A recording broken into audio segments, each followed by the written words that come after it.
유재수 전 경제부시장에 대한 감찰 무마 의혹과 관련해 청와대 비서실을 6시간가량 압수수색했습니다. 청와대는 압수수색에 성실 협조했다면서도 비위 혐의자의 진술에 의존한 압수수색은 유감이라는 입장을 내놨습니다.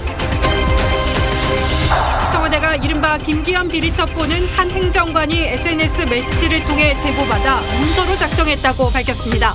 다만 SNS 제보 원문이나 최종 이첩 문건은 공개하지 않아 청와대 하명 수사 의혹을 해소하진 못했습니다. 이른바 김기현 문건의 제보자는 울산 지역 공직자라고 알려졌는데 최초 제보자는 송철우 울산시장의 측근인 송병기 현 울산경제부시장인 것으로 전해지고 있습니다. 김정은 위원장이 군 간부들을 대동하고 또다시 백두산에 올랐습니다. 북한이 미북 협상과 관련해 이른바 새로운 길을 구체화할 것이란 관측입니다. 왕이 중국 외교부장이 2016년 사드 배치 논란 후 처음으로 방한했습니다. 중국이 방한 직전 국내 주요 인사들에게 왕이 부장과의 오찬 참석을 요구해 외교 결례라는 지적이 나옵니다. 전국 곳곳에 불법 무단 투기로 인한 쓰레기산이 50만 톤에 달합니다. 당초 연말로 예정됐던 처리가 지연되면서 인근 주민의 불만이 커지고 있습니다.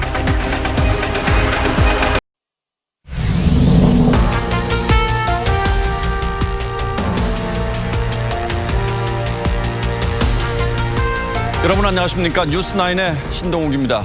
유재수 전 부산부시장 감찰 무마 의혹과 청와대 울산시장 선거 개입 의혹을 수사하고 있는 검찰이 오늘 청와대를 압수수색했습니다. 청와대도 사전 통보를 받지 못했다고 할 만큼 전격적이었고 6시간에 이르는 꽤 긴 시간 압수수색이 이루어졌습니다. 검찰이 어떤 자료를 확보했는지는 아직 정확히 확인되지 않고 있습니다만 검찰이 예상보다 신속하게 권력의 심장부를 치고 들어갔다는 점에서 파문이 만만치 않습니다. 여권에서는 검찰을 이대로 둘 수 없다는 강경 기류가 흐르고 있습니다. 오늘은 권영석 기자가 먼저 보도하겠습니다. 청와대 민정수석실 소속 특별감찰반이 위치한 창성동 별관 앞. 검찰의 압수수색 소식이 전해지자 취재진이 몰려들었습니다.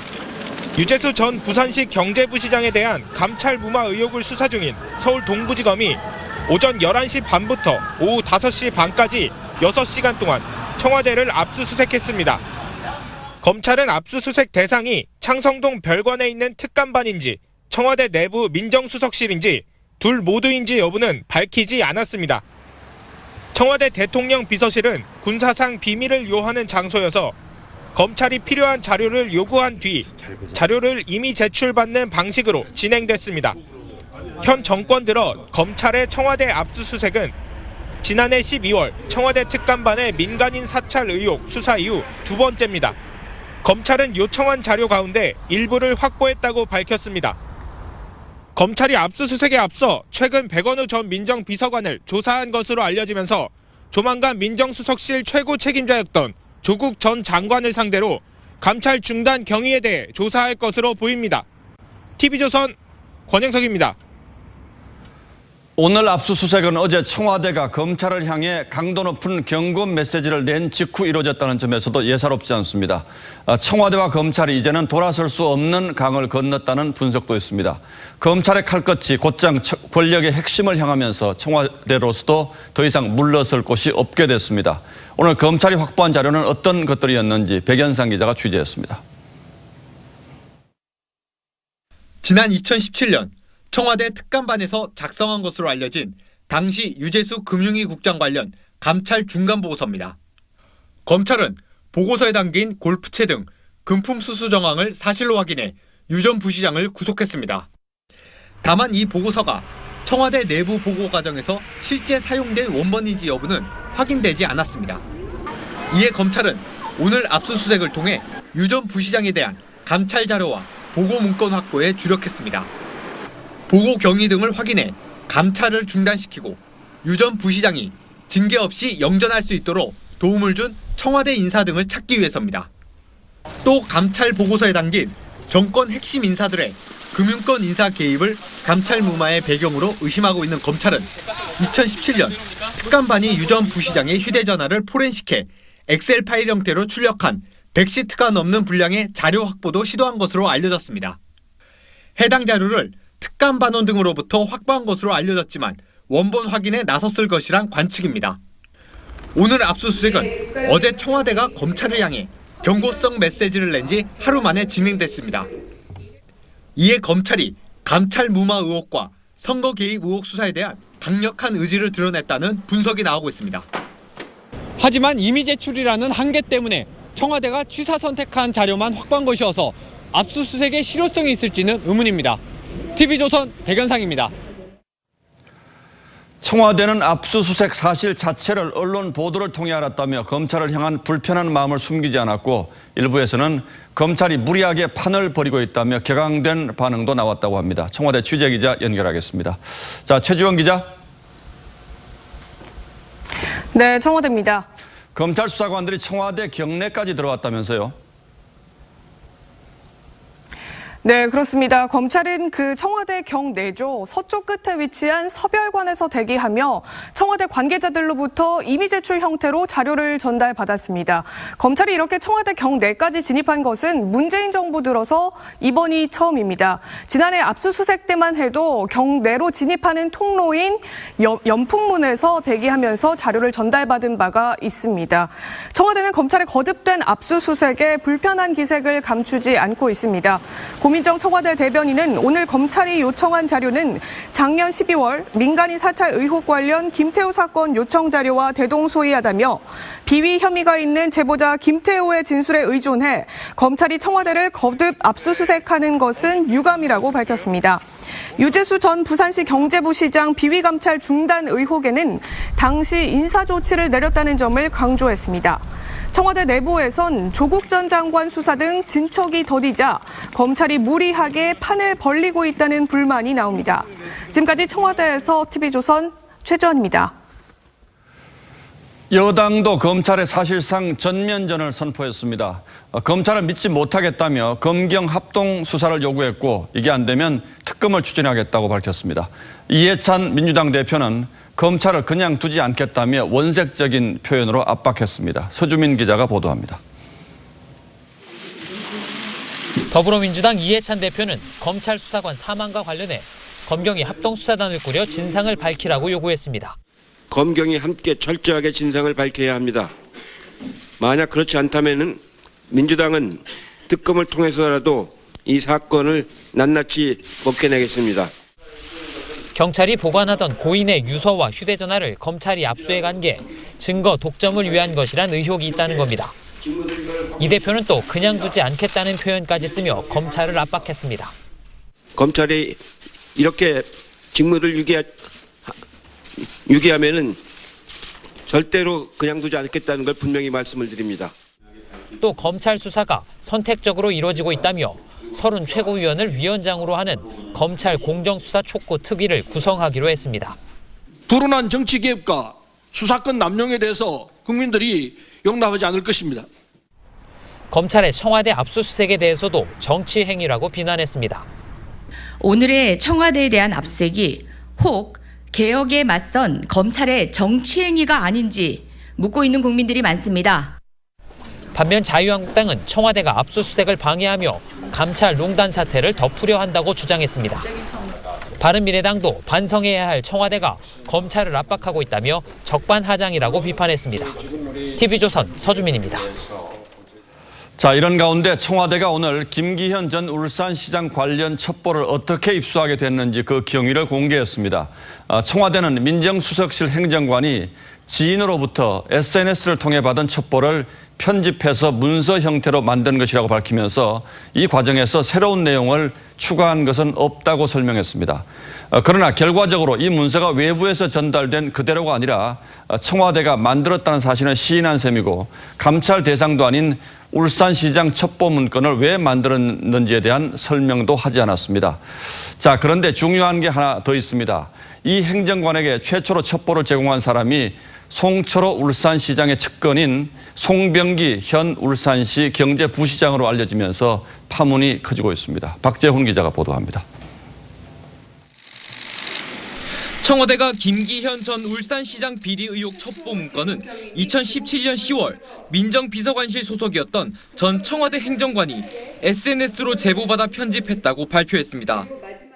A 행정관은 외부 메일망의 제보 내용을 문서 파일로 옮겨 요약하고 일부 편집하여 제보 문건을 정리하였으며 이첩하였을 것이라고. 첩보가 가공돼 이첩된 셈이지만 청와대는 내용이 난삽하고 길어서 윗분들 보기 좋게 정리한 것일 뿐 새로 추가된 비위 사실은 없었다고 했습니다. 다만 SNS 제보 원문이나 최종 이첩 문건은 공개하지 않았습니다. 울산 지역 공직자로 알려진 제보자는 행정관과 캠핑장에서 우연히 만나 몇 차례 연락을 주고받은 사이라고 청와대 관계자는 설명했습니다. 하지만 이 관계자는 송철호 울산시장의 측근인 송병기 울산경제부시장인 것으로 전해졌습니다. 송 부시장은 한 언론과 만나 정부에서 여러 동향을 요구했기 때문에 동향들에 대해 파악해서 알려줬을 뿐이라고 말했습니다. 울산시 교통국장을 지낸 송 부시장은 지난해 지방선거 때 송철호 후보 캠프에 참여했었습니다. 청와대는 제보자를 익명 처리한 이유에 대해 특별한 답변을 하지 않았습니다. TV조선은 송 부시장 입장을 듣기 위해 전화를 시도했지만 연락이 닿지 않았습니다. TV조선 박지훈입니다. 청와대는 울산시장 선거 개입 의혹이 불거지자 노영민 비서실장이 나서 특감 반원들의 울산행은 이른바 고래고기 사건을 조사하기 위한 것이었다며 의혹을 강력히 부인하는 바였습니다. 그리고 연일 언론에 의한 새로운 의혹 제기와 청와대 해명이 이어졌고 결국 오늘 당시 작성됐다는 보고서까지 공개했습니다. 매우 이례적인 일입니다. 그럼에도 불구하고 의혹은 시원하게 해소되지 않고 있습니다. 백대우 기자가 그 이유를 설명해 드리겠습니다. 청와대가 공개한 국정 2년차 증후군 실태 점검 및 개선 방안 보고서라는 제목의 문건입니다. 청와대는 지난해 1월 민정수석실 특감 반원들이 울산에 가서 고래고기 사건을 조사한 내용이라면서도 정작 핵심 내용들은 삭제한 채 공개했습니다. 그와 관련된 그 보고 문건이 바로 이것입니다. 이 자료는 여러분들께 끝나는 대로 바로 배포해 드리겠습니다. 보고서엔 누가, 언제, 어디서, 누구를 만나 조사했는지에 대한 기록은 없습니다. 심지어 기존 해명과 배치되는 내용도 있습니다. 청와대 핵심 관계자는 지난 2일, 지난해 1월 11일 고인이 된 반원은 울산지검으로 또 다른 인원은 울산지방경찰청에 가서 속사정을 청취했다고 했지만 문건에 적시된 실태 파악 기간은 지난해 1월 12일부터 16일이었습니다.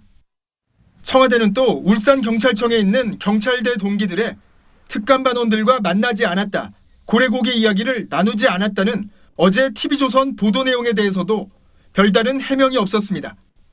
TV조선 백대우입니다. 청와대가 고래고기 사건을 조사하라며 울산에 보냈다고 밝힌 특감 반원은 2명입니다. 이 가운데 1명은 스스로 목숨을 끊었고 지금 청와대가 전하는 당시 상황은 또 다른 1명의 진술에 의존하고 있습니다.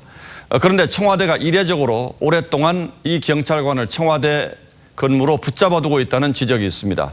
지금까지 3차례 연장 근무를 했는데 이번에 또 2달 연장을 결정했다는 겁니다. 왜 그랬을까요? 김정우 기자가 취재했습니다. 최근 숨진 청와대 특감 반원과 함께 지난해 울산에 다녀왔던 경찰관의 청와대 파견 기간이 2달 연장된 것으로 알려졌습니다. 서울경찰청 소속 A경정은 문재인 정부 초기인 2017년 7월 청와대 민정비서관실로 파견됐습니다. 기간은 1년이었습니다. 파견 5달 만에 총경으로 승진한 A씨는 지난 10월 31일까지 3차례 연장 명령을 받고 근무했습니다. 그러다 이번에 2달 더 연장된 겁니다. 한국당은 이례적 장기 근무라면서 울산시장 선거 논란이 확산되자 소위 입막음 차원에서 붙잡아둔 것 아니냐는 의혹을 제기했습니다. 청와대와 정부를 향한 공세 수위도 높였습니다. 변명과 또 잘못을 따지고 오로지 빠져나갈 국리에만 혈안이 되어 있는 듯 합니다. 엄정하게 수사하는 지시를 안 내리시는 겁니까? 왜 대통령은 침묵하시는 겁니까? 경찰청 관계자는 내년 1월 청경급 정기 인사를 앞두고 파견을 연장한 것이라며 통상적 관례라고 했습니다. TV조선 김정우입니다. 스스로 목숨을 끊은 전 청와대 특감 반원의 발인식이 오늘 거행됐습니다. 고인은 말이 없고 유족들은 또 한 번 오열했습니다. 이런 가운데 경찰이 검찰을 상대로 다시 압수수색 영장을 신청하는 등 고인의 휴대전화를 둘러싼 검경 갈등은 갈수록 치열해지고 있습니다. 이태형 기자입니다. A 수사관의 영정이 장례식장 밖으로 옮겨집니다. 고인이 잠들어 있는 관이 검은 천에 덮여 웅두차로 다가가자 가족들은 오열합니다.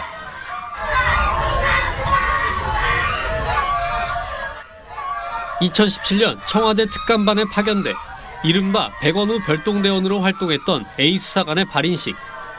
청와대 인사 등은 없이 유족과 친인척, 동료 수사관들이 모인 가운데 엄숙하게 진행됐습니다. 지난 2일 국가수는 1차 감식 소견에서 타살 흔적이 없다고 알렸지만 최종 사망 원인은 2달 뒤에나 밝혀집니다. 고인의 유품인 휴대전화 확보를 두고 검경 간 기싸움은 더욱 점입 가경입니다. 검찰이 지난 2일 사망 경위와 사건 진상을 규명하기 위해서라며 서초경찰서를 압수수색해 A 수사관의 휴대전화를 확보한 뒤 포렌식 작업에도 경찰 참여를 배제시키고 참관만 허용하고 있어 경찰 내에서 불만이 나오고 있는 상황입니다. 경찰은 휴대전화를 되돌려받기 위해 검찰을 상대로 압수수색 영장을 신청했습니다. 경찰은 정확한 사망 경위를 파악하기 위해 휴대전화 확보가 필요하다는 입장인 만큼 검경 간 갈등은 계속될 전망입니다. TV조선 이태용입니다. 검찰은 경찰에 대한 압수수색 영장까지 받아서 숨진 전 청와대 특감반원이 남긴 휴대전화를 확보했습니다. 여기에 상당히 의미 있는 자료들이 많을 것이라고 기대하고 있는데 아직까지 수사에 진척이 없다고 합니다. 왜 그런지 따져보겠습니다. 자, 강동원 기자. 예. 휴대전화가 잠겨 있어서 그렇다는 거죠? 예, 그렇습니다. 이 잠금을 해제할 수 있는 사용자가 사망을 했기 때문입니다. 자, 그런데 요즘은 완전히 삭제된 자료들도 디지털 포렌식으로 복구를 하는데 이 잠금 장치 하나를 못 풉니까? 그러니까 포렌식 기술이 발전하는 만큼요, 이 보안 기술도 역시 따라서 발전하기 때문입니다.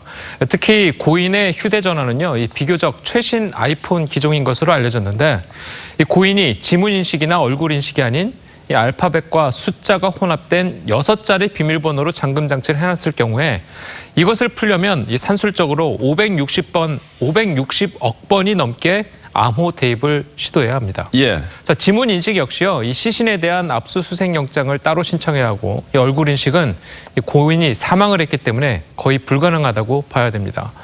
자, 만약 휴대전화가 일단 한번 꺼졌었다면 이 지문 인식이나 얼굴 인식이 아닌 반드시 암호를 넣어야 합니다. 자, 그런데 아이폰이라고 하면 제조사가 미국의 애플사 아닙니까? 예. 이 제조사의 도움을 요청할 수 있지 않습니까?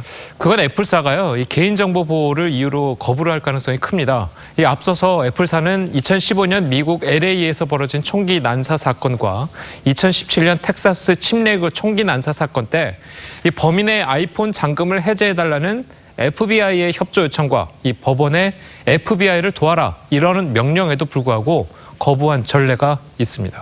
자, 이것도 안 되면 다른 방법은 또 뭐가 있습니까? 다른 방법은요, 그래서 대안으로 떠오르는 게 이스라엘 정보 보안 업체 셀레브라이트입니다. 자, 이 업체는요, 2015년 LA 총기 난사 사건 때 FBI의 의뢰를 받아서 이 범인의 아이폰 잠금 해제를 한 것으로 알려져 있는데요. 자, 일단 우리나라 기술로는 아이폰의 잠금 해제를 할 수 없기 때문에 결국에는 이 업체를 찾을 가능성이 크겠죠. 전문가 이야기 들어보시겠습니다. 지금 아이폰 같은 경우는 지금 보안 기능 프로그램이 굉장히 폐쇄적이고 인증 절차가 굉장히 까다롭고 보안 수준이 높기 때문에 현재로서는 불가능해 보입니다. 그럼 아직 이 업체와 접촉을 안 했다면 상당 시간이 더 걸릴 가능성도 있겠군요. 예, 맞습니다. 자, 그런데 아이폰 말고 다른 휴대전화는 그럼 어떻습니까? 일단 아이폰은요, 이 접근성 대신 이 보안성을 강조한 운영체계를 가지고 있습니다. 자, 국내 업체들이 주로 사용하는 안드로이드 운영체계는요, 앱을 다운받거나 사이트에 들어가기 편한 이 접근성을 용이하게 만든 운영체제입니다. 자, 두 운영체계가 다 장단점이 있지만 만약 고인의 휴대전화가 안드로이드 체제의 기계였다면 이 포렌식 진행을 위한 잠금 해제는 크게 어렵지 않았을 것으로 보입니다. 자, 지금도 검경 갈등이 심각한데 암호 풀고 나면 검경 갈등이 더 본격적으로 첨예해질 수도 있겠군요. 예. 예, 강동원 기자 잘 들었습니다.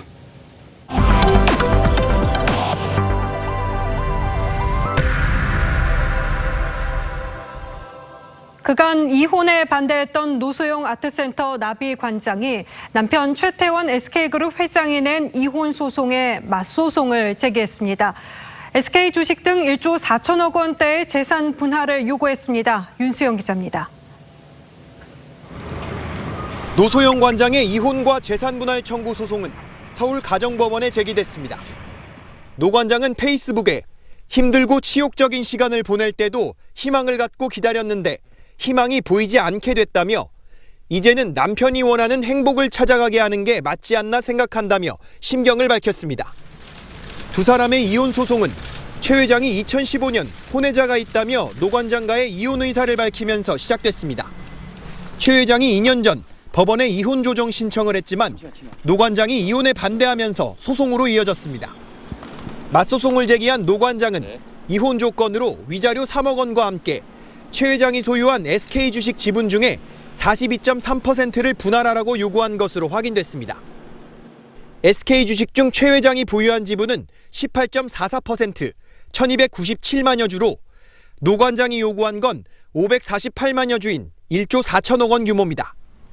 재산 분할 규모와 최 회장 보유 지분이 분할 대상이 되는지를 두고 양측의 치열한 법정 공방이 예상됩니다. TV조선 윤수영입니다. 현직 시의원이 만남을 거부하는 상대 여성을 3년 동안 폭행하고 협박했다는 주장이 나왔습니다. 해당 시의원은 쌍방 폭행이었고 성폭행도 아니라고 반박했습니다. 신유만 기자입니다. 성남 근교의 한 야산입니다. 더불어민주당 성남시 의원 A씨는 지난 2017년 7월 한때 불륜 관계였던 여성 B씨를 차에 태우고 이곳에 왔습니다. A씨는 인적이 드문 이 산속으로 피해 여성을 데리고 와 자신의 차 안에서 감금하고 폭행했습니다. B씨는 만남을 거부했다는 이유로 A씨가 주먹을 휘두르고 성폭행했다고 주장했습니다. B씨는 또 지난 3년 동안 A씨에게 폭행당했고 A씨가 자신의 아이들에게도 수시로 전화하고 메시지를 보내며 협박했다고도 말했습니다. 아이한테 연락을 하니까 제가 못 살겠어서 혼내줄 거야 이런 식으로 협박해왔어요. A씨는 서로 다투는 과정에서 쌍방 폭행이 이뤄졌고 B씨를 성폭행하지도 않았다고 반박했습니다. 쌍방 폭행이었다는 말씀이십니까? 그렇죠. 제가 먼저 했을 때도 있었겠죠. 합의하에 이루어진 성관계라는 주장이신 거죠? 당연하죠. B씨는 우울증을 호소하며 병원에서 입원 치료를 받고 있습니다. B씨는 감금, 폭행과 협박 등의 혐의로 A씨를 경찰에 고소했습니다. TV조선 신유만입니다.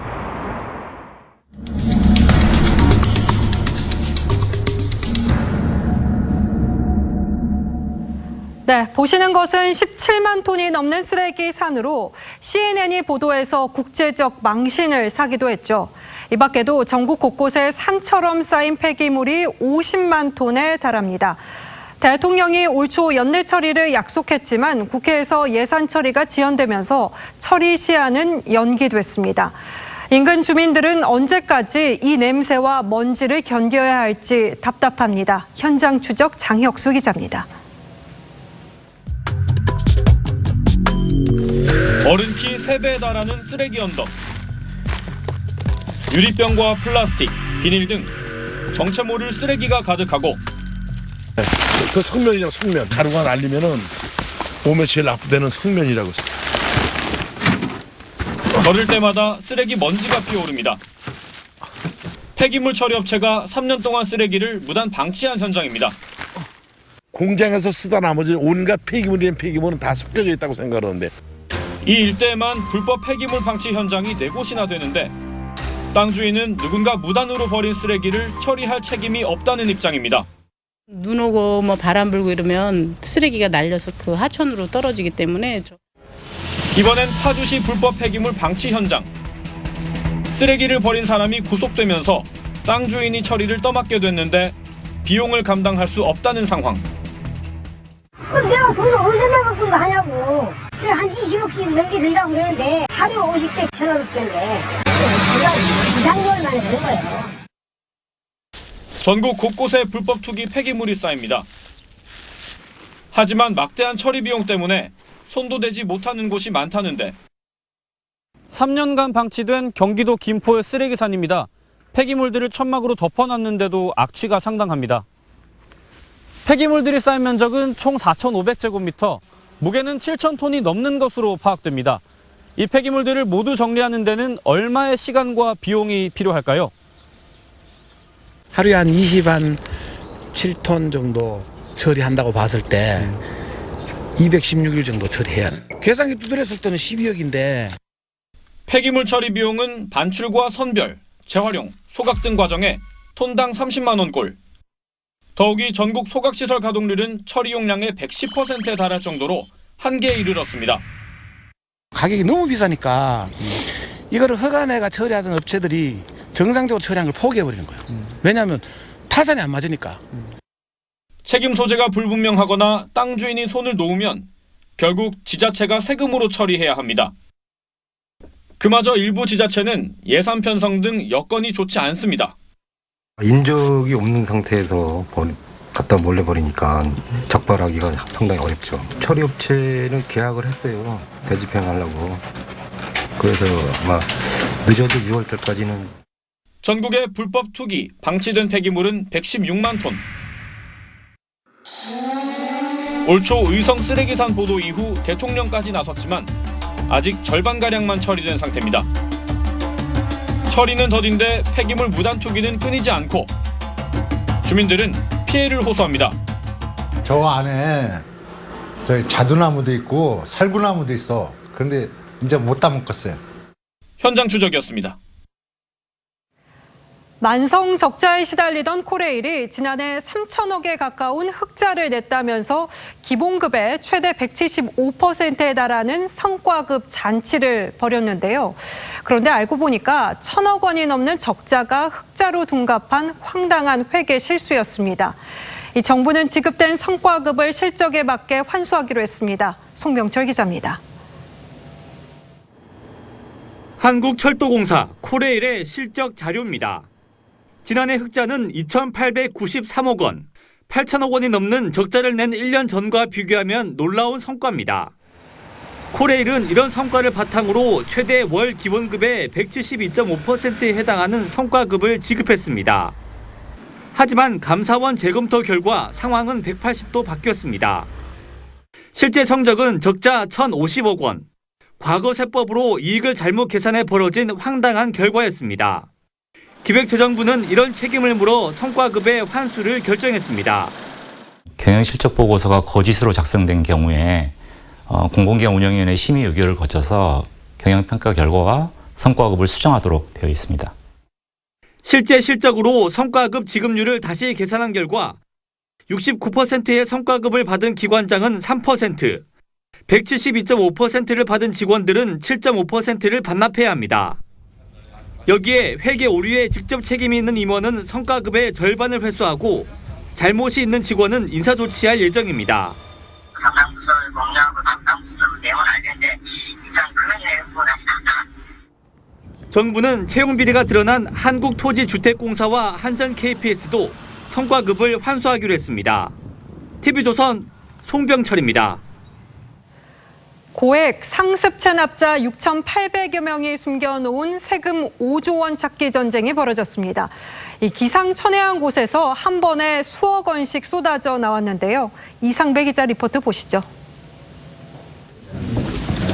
국세청 직원들이 대구의 한 골프장을 급습합니다. 텅 빈 계산대와는 달리 금고를 열자 5만 원권 지폐 수백 장이 나옵니다. 55억 원 체납된 세금을 내지 않으려고 카드 대신 현금으로만 입장료를 받아 은닉한 겁니다.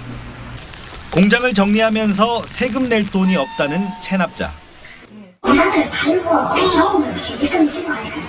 집안에 있는 여행용 가방을 뜯자 5억 원이 넘는 현금 다발이 쏟아져 나옵니다. 자산 추적을 피하려 부동산 판 돈을 현금으로 보관 중이었습니다. 빼돌린 돈으로 고가 분재를 구입하는가 하면 보일러실과 자동차 트렁크에 돈다발을 숨기는 경우도 있습니다. 국세청이 고액 상습 체납자 6,838명의 명단을 공개했습니다. 체납액만 5조 4,073억 원에 달합니다. 가장 많은 체납자는 1,632억 원을 내지 않은 40대 남성이었고 100억 원 이상 체납한 사람도 42명이나 됐습니다. 지방국세청에 체납자 재산 추적과를 설치하여 악의적 고액 체납자에 대한 추적 조사를 실시하고 있으며 국세청은 앞으로 5천만 원 이상 체납자의 경우 배우자와 친인척의 재산까지 추적할 방침입니다. TV조선 이상매입니다. 국내 기업들이 기부금을 줄였습니다. 3년 전 국정농단 사태와 김영란법 시행 이후부터 나타난 현상입니다. 김지아 기자입니다. 삼성전자는 지난해 3,103억 원을 기부했습니다. 1년 전과는 비슷한 수준이지만 2년 전에 비해선 24%나 줄었습니다. 지난해 1,000억 원 이상 기부한 기업은 SK와 CJ제일제당까지 합쳐 총 3곳. 재작년 7곳에서 절반 넘게 줄었습니다. 이들을 포함해 500대 기업의 지난해 기부금 내역 공시를 살펴봤더니 총액은 3조 628억 원으로 전년 대비 5% 줄었습니다. 매출 상위 20개 대기업의 기부금은 3년 사이 15%나 감소했습니다. 국정농단 사태와 김영란법 시행 이후 자금 집행에 깐깐해졌기 때문으로 분석됩니다. 기업들이 기부금 대신 직접 사회공헌 활동에 나서는 것도 영향을 미친 것으로 보입니다.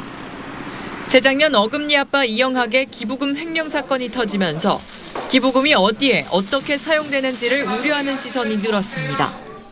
경기 상도 좋지 않고 또 기부 문화 자체도 많이 바뀌었습니다. 직접 기부보다는 간접적인 사회적 공헌이나 그 인적 기부 같은 것으로 많이 기부의 방향성이 바뀌기 때문에 3분기까지 500대 기업 누적 영업이익이 지난해보다 40% 줄어들고 있어 기업 기부금 규모는 올해도 줄어들 가능성이 큽니다. TV조선 김자입니다. 예, 다음 뉴스입니다. 미국의 최신의 정찰기들이 잇따라 한반도 상공에 출동한 데 이어 트럼프 대통령이 대북 무력 사용 가능성을 언급하면서 긴장이 감돌고 있습니다. 2년 전 나왔던 대북 선제 타격, 이른바 코피 작전이 다시 검토되고 있다는 분석도 있습니다. 보도에 이정현 기자입니다. 트럼프 대통령이 북한의 비핵화를 촉구하며 무력 사용 카드를 꺼냈습니다. Now we have the most powerful military we've ever had, and we're by far the most powerful country in the world, and hopefully we don't have to use it. But if we do, we'll use it. 북한이 6차 핵실험과 미사일 도발을 하던 2017년 미국은 대북 선제 타격을 추진했습니다. 영변 핵시설과 동창리 미사일 기지 등을 선별 타격하는 이른바 코피 작전이 대표적입니다. 올 초 브룩스 전 주한미군 사령관도 당시 모든 계획이 서 있었다고 말한 바 있습니다. 스텔스 전투기인 F-35A, 죽음의 백조로 불리는 B-1B 랜서 등이 한반도에 전개됐던 당시처럼 미국은 최근 정찰기에 이어 해상 초계기까지 한반도에 투입해 북한을 압박하고 있습니다. 특히 연말 무렵에는 항공모함 3척을 비롯해서 비질런트 에이스라는 훈련 통해서 각종 스텔스 전투기가 한반도에서 훈련을 진행한 바가 있습니다. 군사 옵션은 최후의 카드로 아직은 실행 가능성이 낮지만 탄핵에 몰린 트럼프 대통령이 북한과의 군사적 긴장을 정치적으로 활용할 가능성도 거론됩니다. TV조선 이정현입니다. 미국의 압박에 맞서 북한도 새로운 길을 준비하고 있다는 움직임이 곳곳에서 포착되고 있습니다. 미국과 협상 시한으로 정한 연말이 아직 20여일 남아있어서 속단하기는 어렵습니다만 미북 관계가 완전히 탈선할 수 있다는 분석도 있습니다. 그 분수령은 이달 말 열리는 북한의 노동당 중앙위원회 전원회의가 될 걸로 보입니다. 고서정 기자가 취재했습니다. 김정은 북한 국무위원장이 군말을 타고 백두산에 올랐습니다. 우리 당과 국가 무력의 최고領導자 김정은 동지께서 백두산 지구 혁명 전적지대를 돌아보셨습니다. 지난 10월에 이어 49일 만입니다. 부인 리설주와 최룡해 국무위원회 제1부위원장, 현송월 노동당 부부장 등과 함께 백두산의 혁명 사적지들을 둘러봤습니다. 특히 이번엔 박정천 북한군 총참모장, 군종사령관 등 군 간부들이 대거 동행한 것이 이례적입니다. 김 위원장 부부가 군 간부들과 함께 모닥불에 손을 쬐는 사진도 공개됐습니다. 자신들이 제시한 연말 협상 시한을 앞두고 미국이 전향적인 협상안을 제시하지 않으면 군사 행보를 할 거란 메시지로 해석됩니다. 핵 ICBM 모라토리엄 해제라든지 남북 대화 중단이라는 이것을 결심했고 이렇게 된다면은 결국은 일촉즉발의 한반도 상황을 볼 수 있는. 북한은 4월에 이어 이달 말에도 당 중앙위원회 전원회의를 열어 대내외적 정세 요구에 맞게 중대한 문제들을 결정할 예정입니다. 전원회의가 1년에 2차례 열리는 건 1990년 이후 29년 만입니다. TV조선 고서정입니다.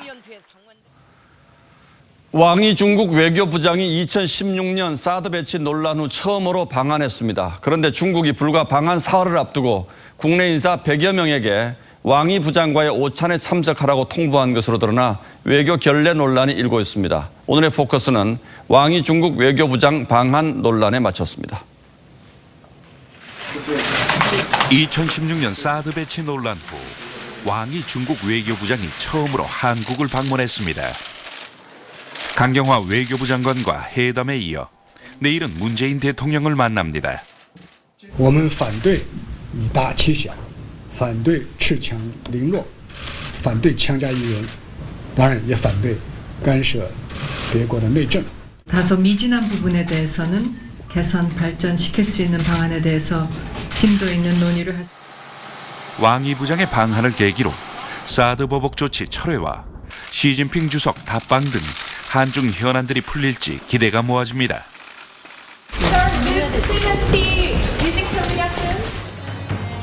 그런데 중국 측이 이번 방한 직전 국회의원과 기업인 등 국내 지도층 인사 100명에게 개별 연락을 한 것으로 알려졌습니다.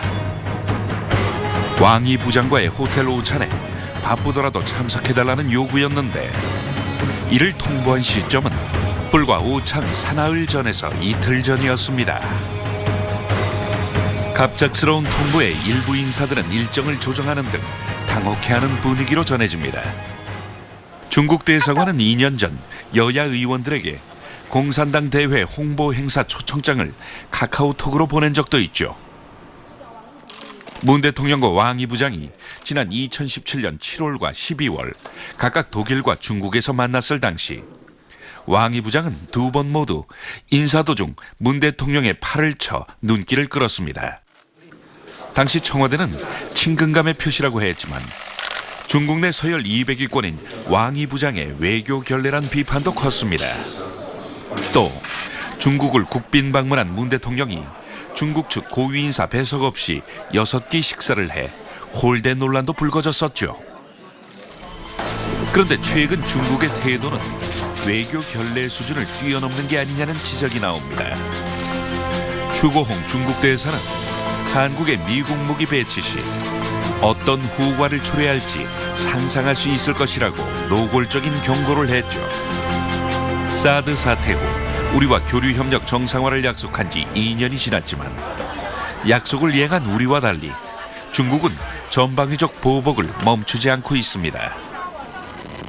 최근 균열을 보이는 듯한 한미 동맹도 중국이 고압적인 태도를 보이는 배경이라는 관측이 나옵니다.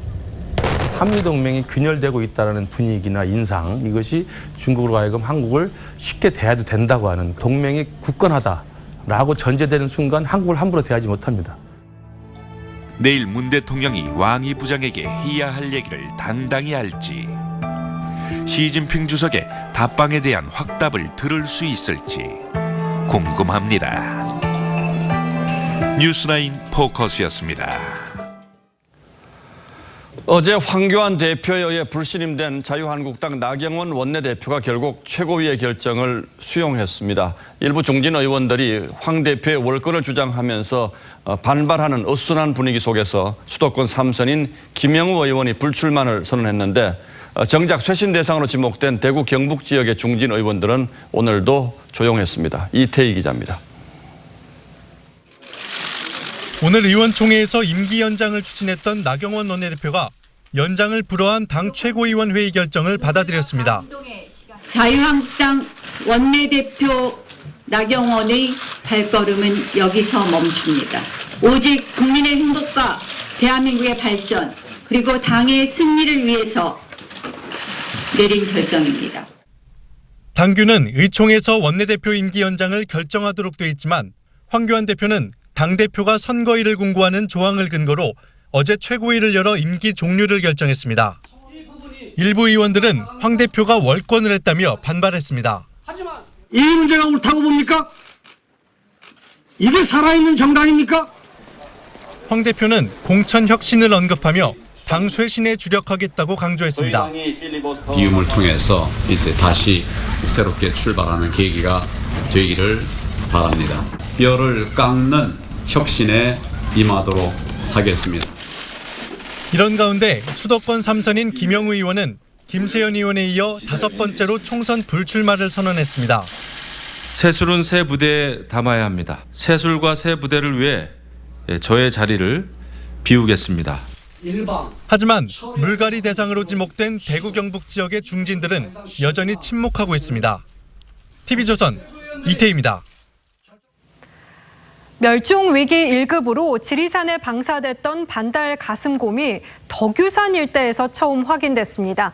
이 귀에 전파 발신 장치를 달고 있지 않아서 자연에서 태어난 것으로 추정되는데요. 자연에 안정적으로 안착한 데 이어서 서식지 확대에 나선 것으로 파악됩니다. 이유진 기자입니다. 덕유산 자락 삼봉산 숲속. 반달가슴곰 한 마리가 싱갈나무 군락에서 먹이를 먹고 있습니다. 목에는 올무에 걸렸던 흔적도 남아 있습니다. 3-4살이 된 새끼와 어른곰의 중간 크기로 지난 9월 무인 카메라에 포착된 사실이 최근 확인됐습니다. 올무에 걸린 상태에서 발버둥 치다가 도망가서 떨어진 것으로 추정되고요. 덕유산에서 반달가슴곰이 포착된 건 처음입니다. 귀에 노란색 발신기가 없어 방사한 개체가 아닌 자연에서 태어난 것으로 보입니다. 지난 6월 전북 장수에서 발견된 것과는 다른 개체입니다. 앞서 지리산에서 수도산으로 이동한 532의 활동 반경과는 불과 10km 떨어진 곳에서 발견됐습니다. 현재 지리산에 서식하는 반달 가슴곰은 모두 67마리. 서식 밀도가 높아지자 다른 백두대간 지역으로 서식지를 옮기는 개체가 잇따르고 있습니다. 반달가슴곰이 지리산 권역을 벗어나 백두대간을 따라 확산 복원될 가능성이 큰 것으로 보고 있습니다. 환경부는 이번에 발견된 새끼 반달가슴곰의 생체 정보를 확인하고 올무 등 사냥 도구도 제거하기로 했습니다. TV조선 이유진입니다. 네, 공유하면은 자동차, 숙박이 떠오르는데요. 이제는 거실과 서재, 주방을 공유하는 공유 하우스가 생겨나고 있습니다. 이 동네 전체가 한 집이 된 마을을 고민성 기자가 찾아갔습니다. 기념일을 맞아 주방에서 음식을 준비하는 김은지 씨. 하지만 이곳은 김 씨의 집이 아닌 사용료만 내면 누구나 이용할 수 있는 공유 주방입니다. 공유 주방이라는 신개념 공유 시스템 이런 게 생기면서 다양한 방법으로 이용해 볼 수 있어서 좋은 것 같아요. 주방과 가까운 곳에 거실도 위치해 있습니다. 부엌에서 나와 약 100m를 걸으면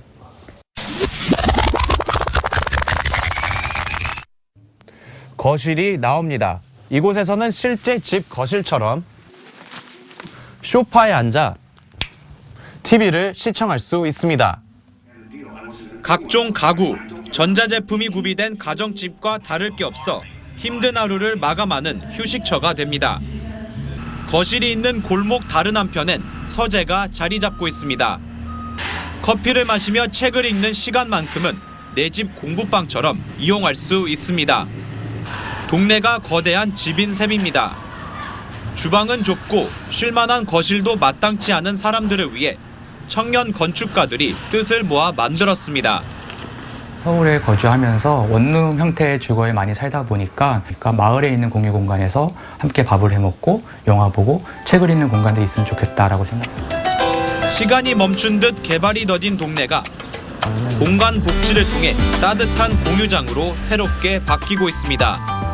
TV조선 구민성입니다.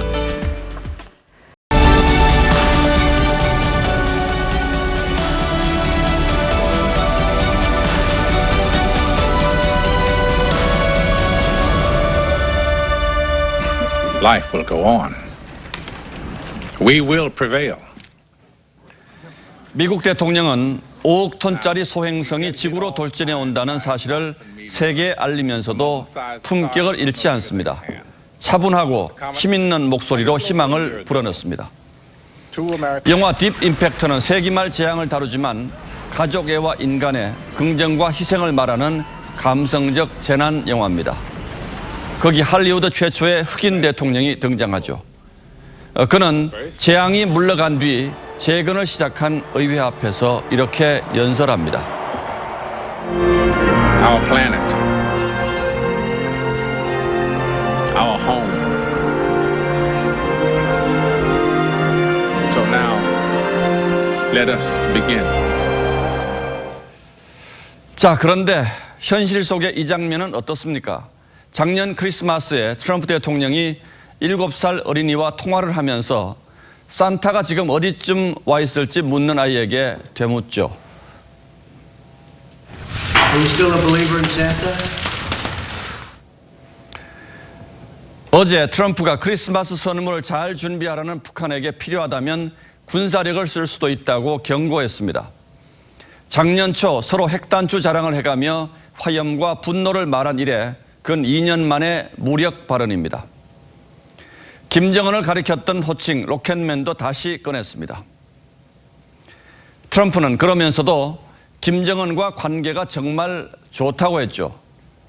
친하다고 약속을 어길 생각은 하지 말라는 어쩌면 더 섬뜩한 경고일 수 있습니다. 물론 주한미군 방위비 문제도 빼놓지 않았습니다. 주한미군 주둔과 철수 어느 쪽으로든 갈 수 있다. 한국은 방위비를 반드시 더 내야 한다고 했습니다. 헤일리 전 유엔 주재 미국 대사는 얼마 전 회고록에서 트럼프로부터 내가 미쳤다고 생각하게 하라는 지시를 받았다고 했습니다. 하지만 김정은 위원장도 트럼프 못지않은 미치광이 전술의 대가로 꼽힙니다. 그가 백마를 타고 혁명성지로 내세우는 백두산 3지연에 다시 올랐습니다. 여기에 다녀올 때마다 북한 안팎에서는 큰일이 터졌기 때문에 또 어떤 일이 일어날지 미국을 한층 자극하는 도발에 나서는 것은 아닌지 우려가 적지 않습니다. 이처럼 한반도의 운명이 걸려있는 외교 안보 전반의 불확실성이 연말을 맞아 갈수록 커지고 있습니다. 그런데도 청와대와 여당은 권력의 핵심부로 다가오는 검찰을 공격하기에 바쁩니다. 통일부 장관은 북한 미사일 발사가 방어 차원의 억지력 강화라고 했습니다. 안에도 밖에도 도무지 믿고 기댈 곳이 보이지 않습니다. 12월 4일 앵커의 시선은 좌충 우돌 트럼프와 한반도의 운명이었습니다.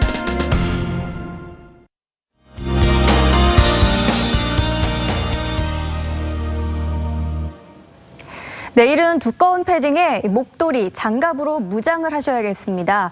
강한 한파가 몰려오고 있는데요. 내일 오늘보다 많게는 10도가량 크게 떨어져 한낮에도 영하권에서 벗어나지 못하겠습니다. 중부 일부 지역에는 한파특보가 내려질 정도인데요. 내일 철원의 경우 영하 11도를 기록하겠고요. 서울은 영하 5도, 청주 영하 3도, 대구는 0도에서 시작하겠습니다. 또 서해상으로부터 눈구름이 계속해서 만들어지고 있습니다. 내일도 서쪽 일부 지역을 중심으로 눈이나 비가 오는데요. 양이 많지는 않습니다만 무엇보다 빙판길을 가장 조심하셔야겠습니다. 오늘 아침에도 경기도 화성에서 빙판길로 인해 10중 추돌 사고가 발생했죠. 차간 거리 넉넉히 두고 천천히 서행 운전하시기 바랍니다. 모레는 서울이 영하 9도까지 떨어져 한파가 절정에 달하겠습니다. 겨울로 들어서면서 기온 변화도 더 심해졌는데요. 이럴 때일수록 감기 걸리지 않도록 조심하시기 바랍니다. 날씨였습니다. 수요일 뉴스9은 여기서 모두 마치겠습니다. 네, 시청해주신 여러분 고맙습니다.